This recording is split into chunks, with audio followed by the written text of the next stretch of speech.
जी advance exam 2025 physics paper 2 के question के solutions पर हम लोग विचार कर रहे हैं। क्वेश्चन है a geostationary satellite above the equator is orbiting around the earth at a fixed distance r1 from the center of the earth. A second satellite is orbiting in the equatorial plane in the opposite direction of the earth rotation at a distance r2 from the center of the earth such that r1 equal to 1.21 r2. The time period of the second satellite as measured from geostationary satellite is 24 by p hours. The value of p is. देखिए ये जो सवाल कह रहा है उस सवाल कह रहा है कि मान लीजिए कि ये आपका अर्थ हो गया, ठीक है, ये आपका अर्थ हो गया। अब इसके चारों ओर एक जियोस्टेशनरी सैटेलाइट जो है वो क्या कर रही है, घूम रही है।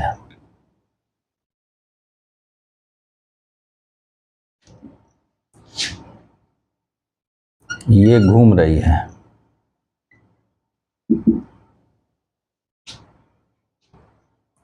और इसकी डिस्टेंस है from the center of the अर्थ से, वो जो डिस्टेंस है वो क्या है आपका r1 है। ये जो डिस्टेंस है वो r1 है। अब इसी प्लेन में एक दूसरी सैटेलाइट जो है वो अर्थ का चक्कर लगा रही है। Earth rotation at a distance r2 from the center of the earth such that the time period of second satellite is measured from the geostationary satellite, ठीक है।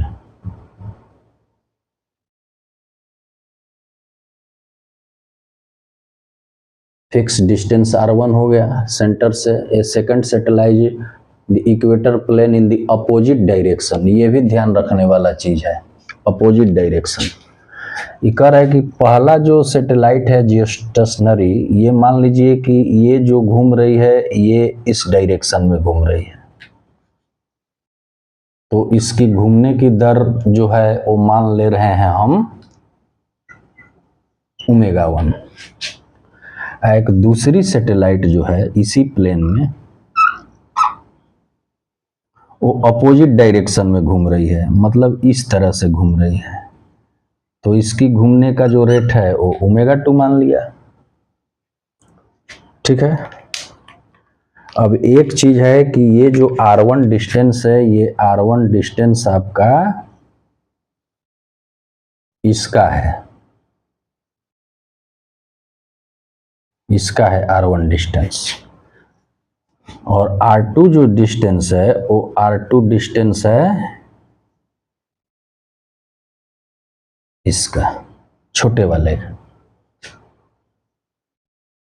इसकी घूमने का जो डायरेक्शन है उसके अपोजिट जो है ये छोटा वाला घूम रहा है, ये छोटा वाला इस तरह से घूम रहा है और जो बड़ा वाला है वो इस तरह से घूम रहा है, मतलब एक दूसरे के अपोजिट डायरेक्शन में ये अर्थ के चक्कर लगा रहे हैं। तो आपको निकालना है कि the time period of second satellite as measured from the geostationary satellite, मतलब कि अगर इस सैटेलाइट पर इस सैटेलाइट से देखें तो इस सैटेलाइट का सेकंड वाले का टाइम पीरियड क्या होगा। ये कह रहा है कि इस सैटेलाइट से अगर देखा जाए तो इसका टाइम पीरियड क्या होगा। तो उसका टाइम पीरियड दिया है 24/p के रूप में। तो p का मान क्या होगा ये निकालना है।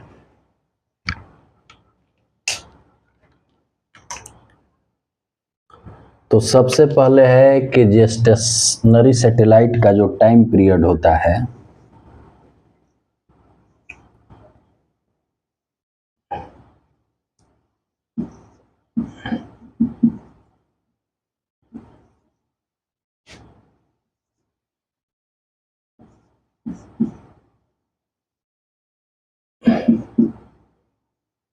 वो होता है 24 आवर्स। हम सभी ये जानते हैं।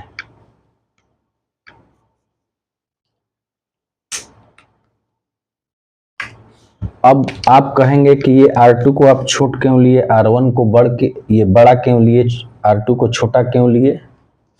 तो यहाँ R2 जो है वो छोटा है R1 से। ये आंकड़ा मिला है हम लोगों को इससे। देखिए ये आपका कंडीशन बता रहा है R1 R2 का इतना गुना है 1.21 गुना। इसका मतलब कि R2 छोटा है R1 बड़ा है। तो R2 जो है छोटा ले लिया गया, R1 बड़ा ले लिया गया। अर्थ से इसकी दूरी R2 और अर्थ से इसकी दूरी R1।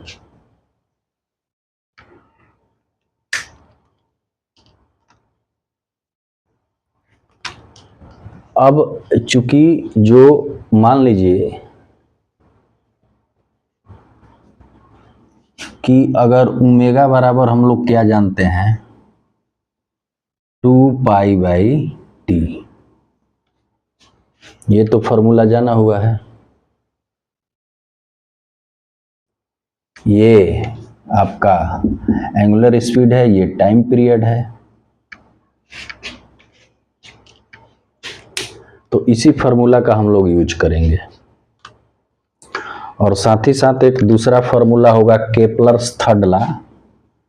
केपलर्स थर्ड लॉ कहता है कि T square equal to T square proportional to R to the power cube. तो अगर इसको both side squaring both side करेंगे, ठीक है, ये बोथ साइड ये क्या है T square proportional to R to the power cube. ठीक है, तो मान लीजिए कि बोथ साइड अगर हम रूट करें स्क्वायर रूट तो ये कट जाएगा T proportional to R to the power 3/2 हो जाएगा। ठीक है, अगर इसको आगे निकालना चाहें तो t equal to constant R to the power 3/2 हो गया। तो एक इस फार्मूले का यूज करेंगे जो कि केपलर थर्ड लॉ से निकला। ठीक है, और दूसरा फार्मूला ये।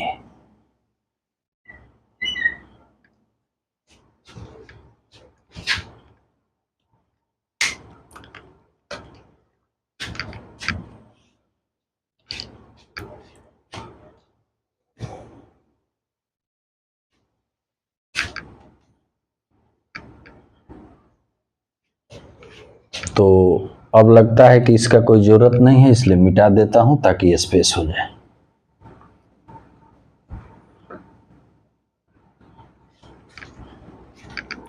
ये तो महज 2-3 मिनट का सवाल है, लेकिन इसको समझा के बना रहा हूं इसलिए समय लगेगा। ठीक है, तो मान लिया कि पहले सैटेलाइट का जो घूमने की दर है वो ω1 है और उसका टाइम पीरियड t1 है, तो 2π/t1 कर दिया जाएगा ω1 इक्वल टू। और दूसरा सैटेलाइट का घूमने का दर अगर ω2 है और टाइम पीरियड t2 ले लिया जाए तो 2π/t2। ठीक है, अब सवाल क्या कहता है, सवाल को समझिए। सवाल कहता है कि the time period of the second satellite as measured from the geostationary satellite, यानी कि जो सैटेलाइट का फिगर बनाए थे एक तरह से समझ लीजिए, तो जो ज़्यादा दूरी पर था जिसका डिस्टेंस r1 निकाले थे, अगर उस सैटेलाइट से देखें तो r2 का जो टाइम पीरियड होगा वो क्या होगा। ठीक है, उसी को निकालना है। तो उसके लिए हम लोगों को रिलेटिव रेट ऑफ रोटेशन की यहाँ पे बात करना पड़ेगा। तो फिर से एक फिगर बना दे रहा हूँ ताकि कठिनाई नहीं हो। एक ये हुआ, और मान लीजिए कि दूसरा ऐसे घूम रहा है, यहाँ आपका अर्थ है, ये है, और एक इसको मान लीजिए ये है। ये दूरी है r1, ये दूरी है r2। ये आपका जो स्टेशनरी सैटेलाइट है और ये एक दूसरा सैटेलाइट है जो इसी प्लेन में है। अब मान लीजिए कि ये घूम रहा है ऐसे ω1 से, और ये अपोजिट में घूम रहा है ω2 से। ठीक है, तो कहने का मतलब है कि रिलेटिव रेट ऑफ रोटेशन की अगर बात की जाएगी तो दोनों अपोजिट है ना, तो अपोजिट है, तो अपोजिट होने के कारण इनका जो वेलोसिटी है वो जोड़ देंगे, रिलेटिव रेट ऑफ रोटेशन हो गया, और टाइम पीरियड t मान लेंगे। ये बराबर हो जाएगा 2 पाई का। ठीक है, ये बराबर क्या हो जाएगा 2 पाई का। अब इसी का यूज करेंगे।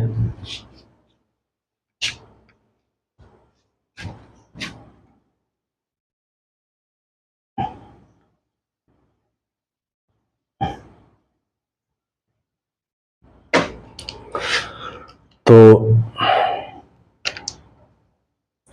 ω1 की जगह ये मान दे देंगे, ω2 की जगह ये मान दे देंगे, तो ये लिखेंगे तो 2 पाई t1 प्लस 2 पाई t2,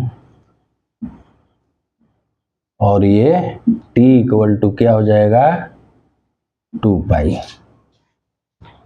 ठीक है,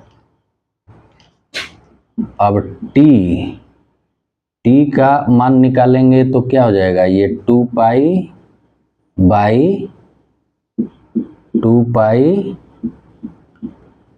by t1 plus 2 pi by t2।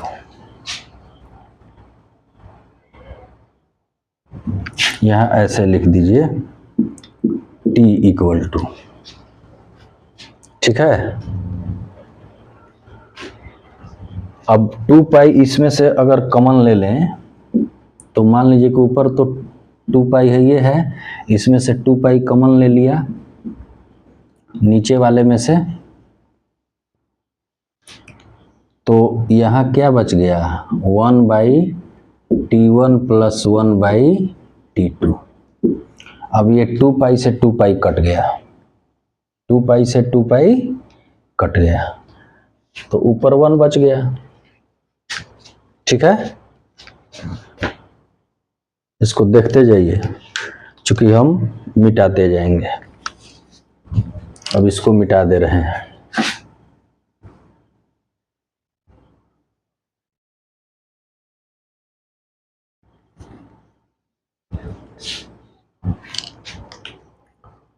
तो ये t बराबर इतना मिला, t बराबर हमें क्या मिला 1 बटा 1 by t1 plus 1 by t2। ठीक है, इसका अगर अगला बार क्रिया करेंगे तो क्या हो जाएगा, ये हो जाएगा t1 t2 ये T2 T1 और बटा 1 हो जाएगा। ठीक है, इसको थोड़ा सा साफ से लिख दे रहे हैं।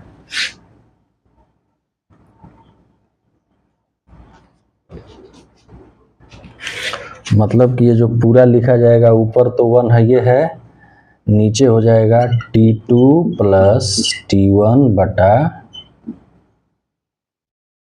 T1 T2। ठीक है,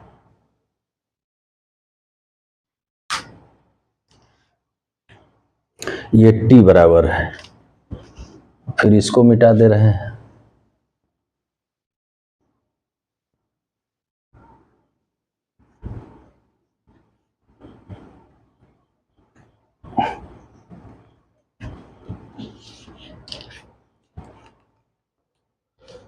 तो ये क्या हो जाएगा, ये इक्वल टू T1 T2 ऊपर चला जाएगा और नीचे आ जाएगा T2 प्लस T1 यानी T1 प्लस T2।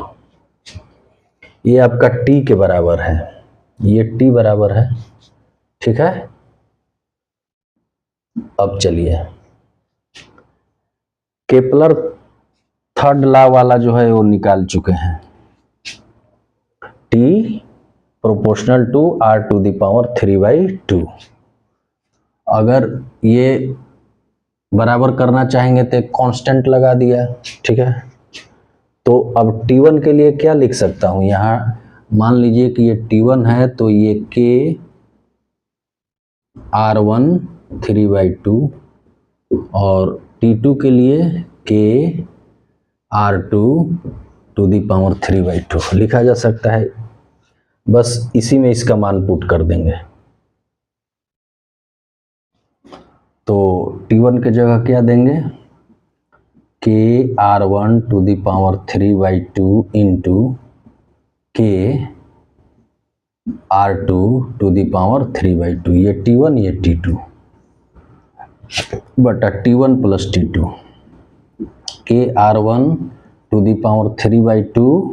और प्लस K R⁴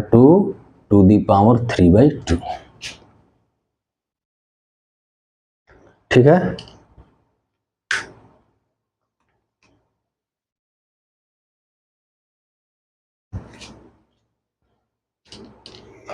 अब इसका कोई ज़रूरत नहीं है, समझा चुके हैं ये, इसी से ये हुआ, देख लीजिए, फिर उसको मिटाएंगे।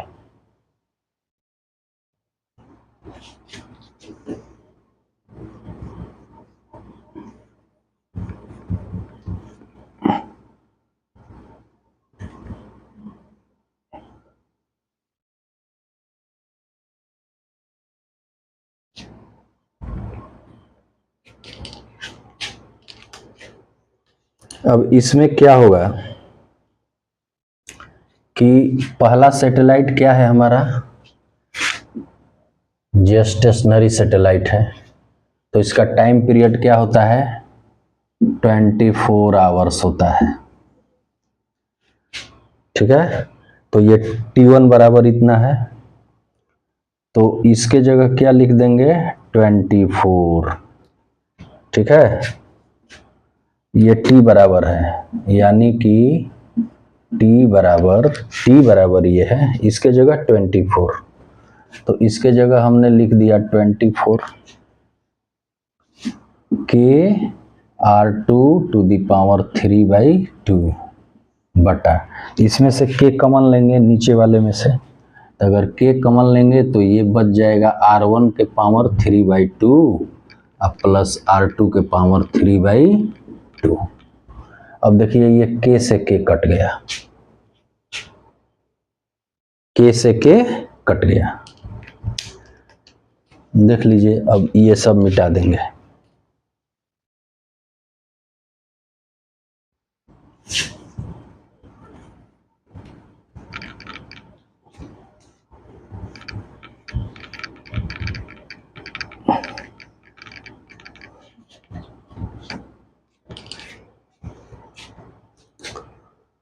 तो हमें मिला T इक्वल टू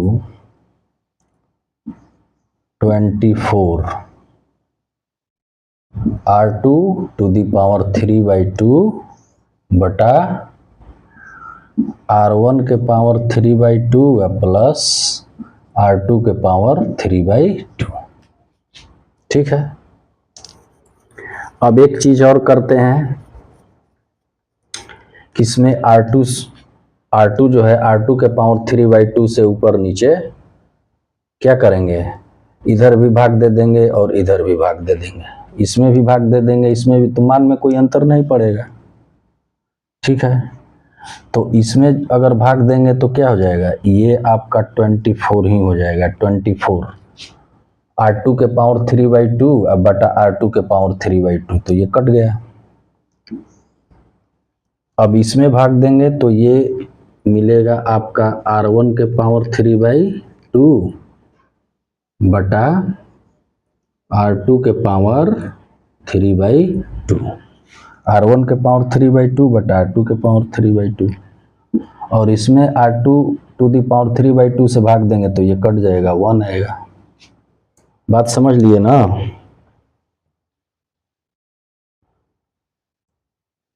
अरे देखिए यहाँ रफ में समझा दे रहा हूँ कि ये कैसे आया। इसको लिखेंगे 24 R2 के पावर 3/2, इसमें भाग दे देंगे R2 के पावर 3/2, हो गया। और ये जो है इसमें भी R1 के पावर 3/2 बाई R2 के पावर 3/2 प्लस R2 के पावर 3/2 बटा R2 के पावर 3/, ये R2 है, R2 के पावर 3/2 हो गया। तो ये कट गया, तो यहाँ क्या बचा, 1 बच गया, तो 1 लिख दिए, और इतना बटा इतना ये लिख दिए, और ये कट गया तो 24 हो गया। अब आप पूछेंगे कि इसमें दोनों में क्यों भाग दे दिए, तो पूरा बाटा करके और भाग देंगे या ऐसे करके भाग देंगे, दोनों एक ही चीज है। ठीक है,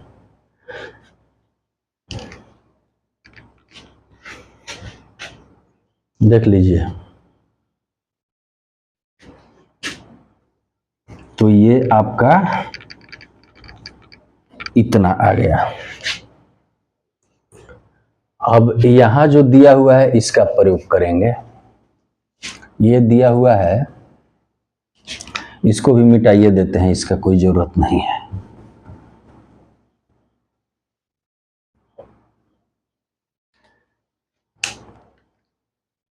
ये आपका दिया हुआ है कि R1 इक्वल टू 1.21 R2, यानी कि R1 बाई R2 को इधर लाएंगे तो ये बचेगा 1.21 इससे। तो इसमें ये मान दे देंगे, कैसे देंगे, तो ये तो 24 ऊपर है, ये क्या हो जाएगा R1 by R2 to the power 3/2 plus 1, इसको लिखा जा सकता है। अब R1 बाई R2 का मान दे देंगे, तो जब ही हम R1 बाई R2 का मान देंगे तो यहां इसको लिख लीजिए, R1 बाई R2 बराबर 1.21, बाकी इसको मिटा दीजिए।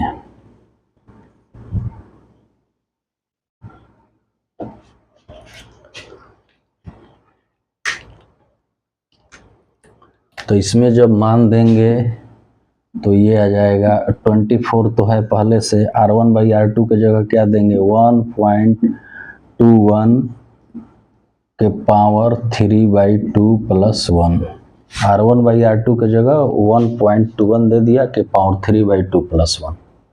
ठीक है, अब इसको हल कर देना है। तो इसको हल करने के लिए क्या तरीका होगा, तो फटाक से हल करने के लिए देखिए 3/2 है, तो ऊपर पावर 3 रहने दीजिए, 1.21 के पावर 3 इंटू 1/2, यही ना है पावर, ये है प्लस 1। ठीक है, तो 1/2 का मतलब इसका रूट, तो जब इसको 1.21 का रूट निकालेंगे तो क्या हो जाएगा, 11/11 121 हो जाएगा। तो यानी कि इसको लिखा जा सकता है,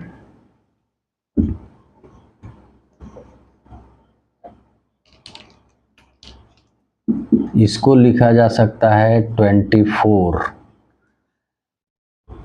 पहले ये 1/2 है तो ये रूट हो गया, तो इसका मतलब कि 1.1 हो गया, और एक ऊपर पावर 3 है तो ये रह गया जोड़ 1। बात समझ में आ रही है ना? ठीक है, अब इसको गुना करके लिख देंगे। तो गुना करने के लिए थोड़ा सा जगह चाहिए।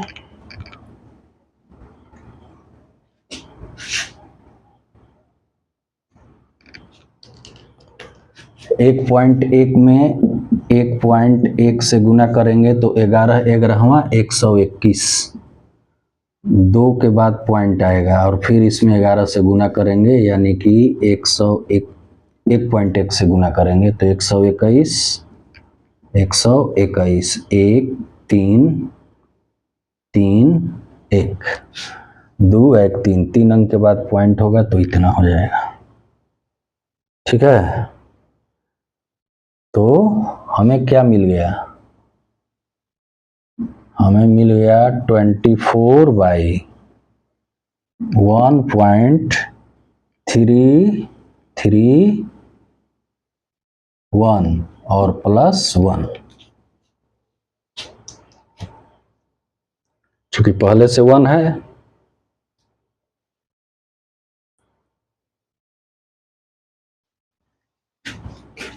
अब जब इसको जोड़ देंगे तो जोड़ने के बाद हो जाएगा 24/1 क्या हो जाएगा 2.331। ठीक है,